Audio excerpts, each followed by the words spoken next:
Hello friends, இன்றைக்கி Sunday லஞ்சான butter garlic ரைஸும் இந்த மேரினே சிக்கன் ரெசிபியும் தான் ஷேர் பண்ணியிருக்கேன். நீங்கள் ஏதாவது டிஃப்ரெண்ட்டாக ஸ்பெஷலாக க்ரீமியான சிக்கனு ஒரு டிஃப்ரெண்ட்டான லஞ்ச் என்ஜாய் பண்ணணுன்னா இதை ட்ரை பண்ணி பாருங்கள். 2 சிஸ்டர் இந்த சிக்கனோட ரெசிபியும் கேட்டிருந்தாங்க, அவங்களுக்காகவும் சேர்த்து ஷேர் பண்ணியிருக்கேன். ட்ரை பண்ணி பாருங்கள்.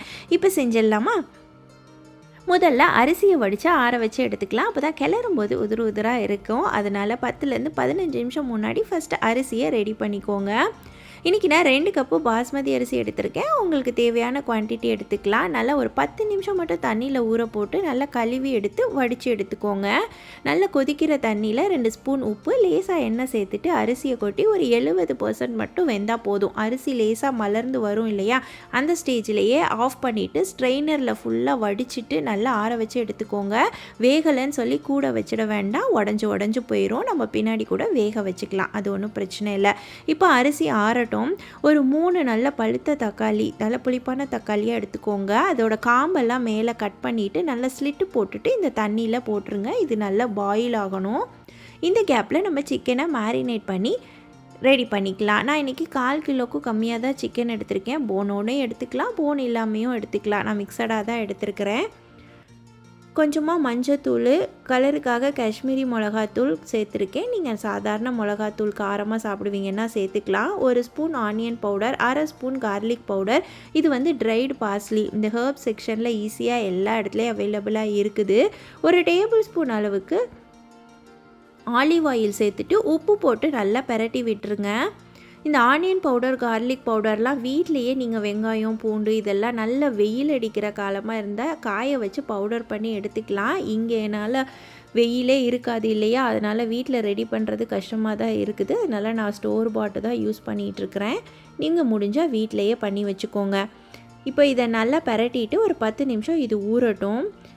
இப்போ நம்மளோட தக்காளி நல்லா வெந்து ரெடியாக இருக்கும். இந்த அளவுக்கு தோலெல்லாம் நல்லா பிரிஞ்சு வர அளவுக்கு வேகணும். ஒரு 5லேருந்து 7 நிமிஷம் ஆகும்.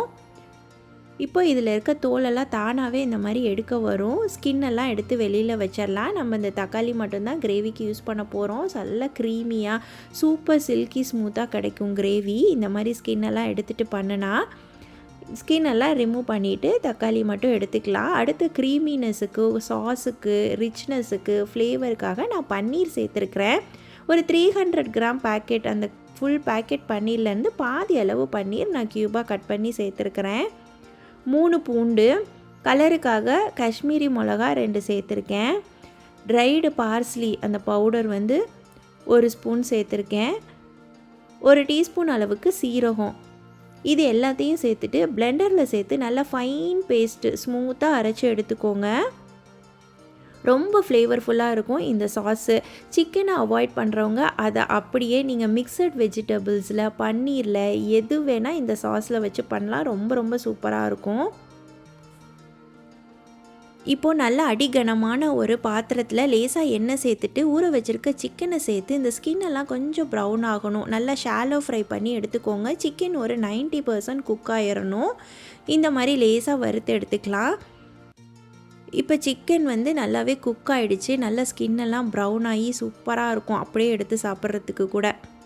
இதில் ஒரு பெரிய வெங்காயம் நான் நல்லா ஃபைனாக நறுக்கி வச்சுருக்கேன், அதை சேர்த்துக்கலாம். இந்த வெங்காயம் ரொம்ப வதங்கணும், வறுப்படணும்னு இல்லை, 1 நிமிஷம் மட்டும் நல்லா வதக்கி விட்டுட்டு இப்போ நம்ம ரெடி பண்ணி வச்சுருக்க இந்த பியூரியை இதில் சேர்த்துக்கலாம். செம்ம க்ரீமியாக, டேஸ்டியாக, ஃப்ளேவர்ஃபுல்லாக இருக்கும். குழந்தைங்க ரொம்ப விரும்பி சாப்பிடுவாங்க. நான் காரத்துக்காக 1 ஸ்பூன் பெப்பர் போட்டுக்கிறேன். ஏன்னா நான் மிளகாலாம் கம்மியாக தான் சேர்த்துருக்கிறேன். நீங்கள் உங்கள் காரத்துக்கு ஏற்ற மாதிரி பெப்பர் சேர்த்துக்கோங்க. 1 டேபிள் ஸ்பூன் பட்டரு, இந்த கிரேவிக்கு தேவையான உப்பு போட்டுக்கோங்க. லேசாக ஒரே 1 டீஸ்பூன் அளவுக்கு சுகர் போட்டுக்கலாம். இந்த ஃப்ளேவர் எல்லாம் பேலன்ஸ் பண்ணி கொடுக்கும். ரொம்ப டேஸ்ட்டாக இருக்கும். இப்போ இது மீடியம் ஃப்ளேமில் 5 நிமிஷம் நல்லா கொதிக்கட்டும். இந்த சிக்கனோட ஃப்ளேவர்லாம் இறங்கி லேசாக ஆயில் பட்டர்லாம் பிரிஞ்சு வரும். இந்த ஸ்டேஜில் அடுப்பை கொஞ்சம் கம்மி பண்ணிவிட்டு ஒரு 1/2 லெமன் அளவுக்கு பிழிஞ்சு விட்டுட்டு கை நிறைய கொத்தமல்லியை போட்டு லேசாக மிக்ஸ் பண்ணி விட்டுருங்க. நம்மளோட மேரினே சிக்கன் ரெடி. இந்த ரெசிபி சப்பாத்தி, நானுக்கு இல்லை ரைஸோட சாப்பிட்றதுக்கு ரொம்ப ரொம்ப சூப்பராக இருக்கும். ட்ரை பண்ணி பாருங்கள். தோசைக்கு கூட ரொம்ப நல்லா இருந்தது. இப்போ பன்னீர் அவைலபிளாக இல்லைன்னா நீங்கள் அந்த இடத்துல க்ரீமை ரீப்ளேஸ் பண்ணிக்கலாம். உங்களுக்கு இதே க்ரீமினஸ் இன்னும் நல்லா ரிச்சாகவே ஃப்ளேவர்ஃபுல்லாக இருக்கும். இப்போ நம்ம ரைஸை ரெடி பண்ணிக்கலாமா? ஒரு 15 மினிட்ஸ் ரைஸை நல்லா ஆறிடுச்சு. இப்போ கிளறுனா நல்லா உதிர் உதிராக கிடைக்கும். பேனில் 2 டேபிள் ஸ்பூன் அளவுக்கு பட்டர் சேர்த்து லேசாக மெல்ட் ஆனோன்னா ஒரு 6லேருந்து 7 நல்ல பெரிய பல்லு பூண்டாக பொடியாக நறுக்கி சேர்த்து நல்லா ஃப்ரை பண்ணிக்கோங்க. பூண்டு வந்து நல்ல ப்ரௌன் கலராக ஃப்ரை ஆகி வரணும். அப்போ தான் ரைஸ் நல்ல ஃப்ளேவர்ஃபுல்லாக டேஸ்ட்டாக இருக்கும். இந்த அளவுக்கு நல்லா ஃப்ரை ஆகணும், வாசம் வரும். எங்களுக்கு கேபேஜ் போட்டு சாப்பிட பிடிக்கும். அதனால் நான் சும்மா ஒரு கையளவு கேபேஜை நல்லா பொடியாக நறுக்கி சேர்த்துருக்கேன். வீட்டில் இருந்தால் சேர்த்துக்கோங்க, இல்லாட்டினாலும் ரைஸ் ரொம்ப சூப்பராக இருக்கும். காரத்துக்கு சில்லி ஃப்ளேக்ஸ் வரமிளகாயை பவுடர் பண்ணிவிட்டு ஒரு டேபிள் ஸ்பூன் அளவுக்கு சேர்த்துருக்கேன். உப்பு சேர்த்துக்கலாம். இதை நல்லா வதக்கி விட்டுட்டு வடித்து வச்சுருக்க பாஸ்மதி அரிசியை இதில் கொட்டிக்கலாம். நல்லா ஆறுனதுக்கு அப்புறமா சூப்பராக உதிர் உதிராக வந்துடும். நீங்கள் அரிசியை மட்டும் கரெக்டாக வரித்து எடுத்துக்கோங்க. இதில் வந்து கொத்தமல்லியும் ஸ்ப்ரிங் ஆனியன் போட்டுக்கலாம். தேவையான உப்பு செக் பண்ணி சேர்த்துக்கோங்க. நான் அந்த பார்ஸ்லி பவுடர் வந்து ஒரு 1/2 டீஸ்பூன் அளவுக்கு இதில் சேர்த்துருக்கேன். நீங்கள் பெப்பர் வேணும்னாலும் இந்த ஸ்டேஜில் சேர்த்துக்கலாம். இப்போ அடுப்பை நல்லா லோ பண்ணிவிட்டு நல்லா பரட்டி விட்டு எல்லா ரைஸையும் சேர்த்து கிளறி விட்டுக்கலாம். இந்த ரைஸ் நல்லா வாசமாக ஃப்ளேவர்ஃபுல்லாக இருக்கும். லஞ்ச் பாக்ஸுக்கும் சூப்பராக இருக்கும். டக்குன்னு காலையில் ரெடி பண்ணிடலாம். சிம்பிளான தால் ஒரு ஃப்ரையம்ஸோட குழந்தைங்க செம்மையாக என்ஜாய் பண்ணுவாங்க. ட்ரை பண்ணி பாருங்கள். பன்னீர் கிரேவியோடையும் செம்மையாக இருக்கும். இப்போ நம்மளுக்கு ரைஸும் ரெடி. ஒரு 5 நிமிஷம் அப்படியே மூடி போட்டு விட்டுருங்க. அப்போ தான் ரைஸில் இந்த கார்லிக்கோட ஃப்ளேவர்லாம் இறங்கி ரொம்ப சூப்பராக இருக்கும். ஒரு 5 to 10 மினிட்ஸ் கழித்து சர்வ் பண்ணி பாருங்கள். இந்த க்ரீமி சிக்கனோட குழந்தைங்க செம்மையாக என்ஜாய் பண்ணுவாங்க. டிஃப்ரெண்ட்டாக சாப்பிட பிடிக்கும். ரொம்ப ஸ்பெஷலாக ஏதாவது லஞ்சு நம்மளுக்கு மட்டும் செஞ்சு சாப்பிட்லாம் அப்படின்னா கண்டிப்பாக ட்ரை பண்ணி பாருங்கள். எங்களுக்கும் ரொம்ப பிடிச்சிருந்தது.